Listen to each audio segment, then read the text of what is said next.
Namaste. So, as we know, humanity is going through a deep crisis. And like all crises, it's always invariably an evolutionary crisis. What is meant by that is that it is a time when we have to make choices. And the choices can be falling back to our old ways.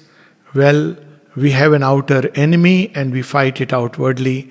We have a virus and we fight with doctors and medicines. Or we can make a choice, an inner choice, where we discover the enemy is within us. Even within our body, we are unable to take on the challenge. Within our mind, which is full of fear, within the ignorance that surrounds our life, and we are constantly as if leading a life harassed by death. And then the strength also, the light, the power we can find within us. So if we make the choice of finding the inner enemy and opening the inner door, then this crisis will become for us a means for evolution and higher ascension. But on the other hand, if we take it that this crisis is something outward, the means are also outward, then even when we recover, even when the wave, this giant tsunami of darkness has passed over us, we'll remain unchanged and only wait for another wave and another wave and another wave. But if we take this other route, that in this state of darkness, when all around there is confusion and chaos, let us open the door within. When all other outer doors are closed, it's time to go within and open that door. There we find safety. There we find certitude. There we find the power of victory. There we find the solace that heals all wounds. There we find the deep bond and connection with all creation and with everything. There we find the love that heals and transforms. There we find the compassion which leans over earth as a balm. There we find the prayer which is not enshrined in any book but rises straight from the depths of the heart and reaches to the very highest and calls in the intervention of forces beyond our reckoning, forces that can change destiny in a moment. As Sri Aurobindo says in Savitri, a touch can alter the fixed front of fate.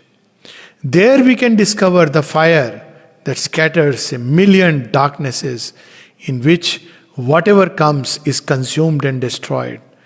There we find the alchemist stone, the touchstone that can transform all weakness into unsurpassable strength. And there we can find the great opportunity, that which can turn every obstacle, every difficulty, every danger into an opportunity and a path of ascension. This inner door is within man, in the core of his heart, in the depths of his heart. Right there in his center. It is his center. This is man and not this outer body, this outer personality which is formed by nature for its temporary purposes. So much we are identified with this body and this temporary personality which is formed by our natural environment of birth, our conditioning from society through education, that we are so afraid to lose it. That's why we are harassed all the time by death. But where is death really pushing us?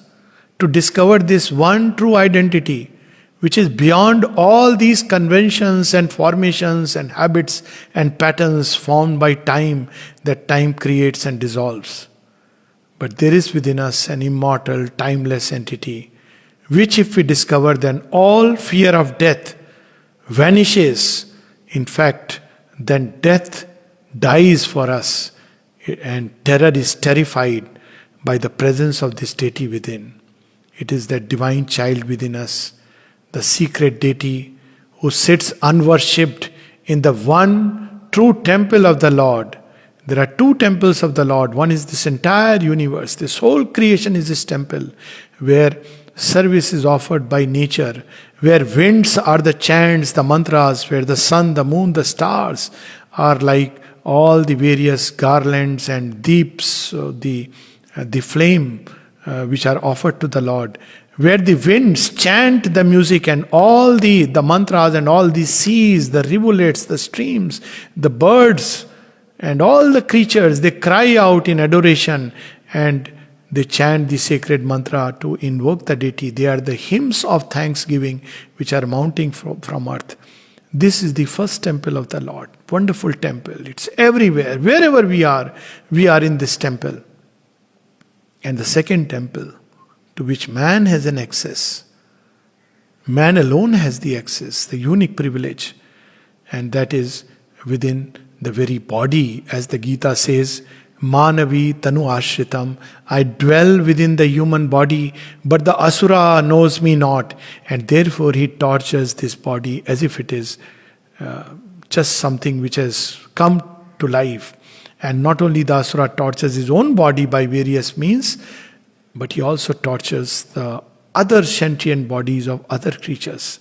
But this body is a temple of the Lord, and if we start living this great profound truth, that the divine is within, only I knew him not, the Lord is within us, only I saw him not, then our life will change wonderfully, and we'll find that presence all the time, everywhere, that presence which is the source of all security, of all peace, unconditional peace, of bliss that surpasses all the joys upon earth and in the worlds beyond.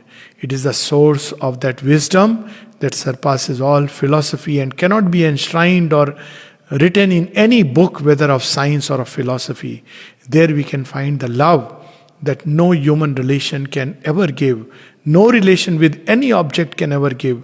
And there we can find the grace that can change everything, and that grace which helps us to progress through everything.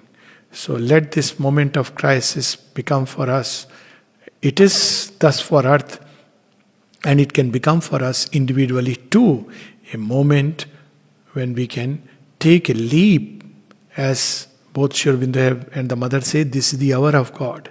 And in the hour of God, we either break down or we take a leap. So let us take a leap into the future which Mother and Sri Aurobindo have brought to earth, the luminous future, not only of discovering the divine within, but of divinizing this earth and this clay.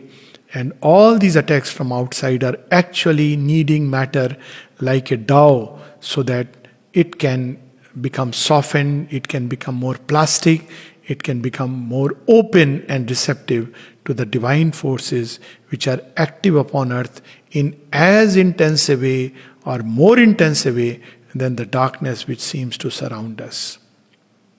Let us invoke this presence in our hearts and take a resolve to discover, and with that discovery, change the destiny of us, of all those who are around us, and of the earth itself. Thank you.